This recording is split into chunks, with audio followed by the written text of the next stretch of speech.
ఆకలితో ఉన్నవాడికి పట్టడన్నం పెడితే నాకు చెందుతుంది అని సాయి మనందరికీ సాయి సచ్చరిత్ర ద్వారా తెలియచెప్తాం అనేది జరిగింది. కాబట్టి పట్టడన్నం అనేది కాదు, కడుపు నిండా ఆకలితో ఉన్న వారికి భోజనం పెట్టే కార్యక్రమమే శ్రీ సాయి భోజన్. కాబట్టి మీరు కూడా ఈ అద్భుతమైన మహాయజ్ఞంలో పాలు పంచుకొని సాయి కృపకు పాత్రలు కావాల్సిందిగా కోరుతూ ఉన్నాను. వివరాలకు కింద కనిపిస్తున్న ఫోన్ నెంబర్స్ కి ఫోన్ చేయండి. చూస్తూనే ఉండండి శ్రీ సాయి సర్వస్వం యూట్యూబ్ ఛానల్.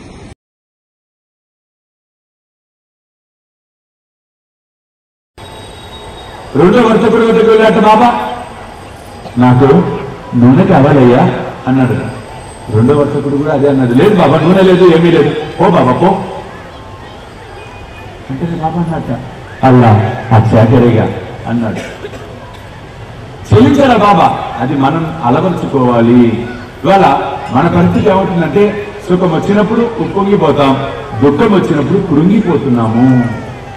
కానీ సుఖ దుఃఖాలకు అతీతంగా ఉండేందుకు సాధన చేయాలి. మనం సుఖ దుఃఖాలకు అతీతంగా ఉండాలి అంటే మనం తెలుసుకోవాల్సినటువంటి అంశం ఈశా వ్యాసోపనిషత్తు.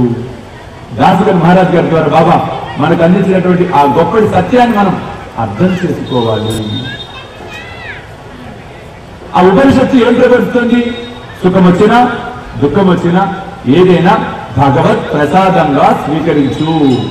చూడండి, ఎప్పుడైతే భగవంతుడి ప్రసాదంగా స్వీకరిస్తామో మన మనసులో భావనలు మారవు, ఒకే విధంగా మనం ఉండటం అనేది జరుగుతుంది. కాబట్టి సాయి బంధువులారా, ఆ విధంగా బాబా భక్తులను ప్రేమించాడు, భక్తులు కాని వారిని కూడా ప్రేమించాడు. వ్యత్యాసం ఏం చూపించలా. అరే ఆ తర్వాత ద్వారకామాయికి వస్తాడు బాబా, బాబోజీ సింగ్ అడుగుతాడు, బాబా ఏమిటి బాబా దీపావళి పర్వదిన నాడు మన ద్వారకామాయి చిమ్మ చీకటిలో ఉండవలసిందేనా అంటాడు.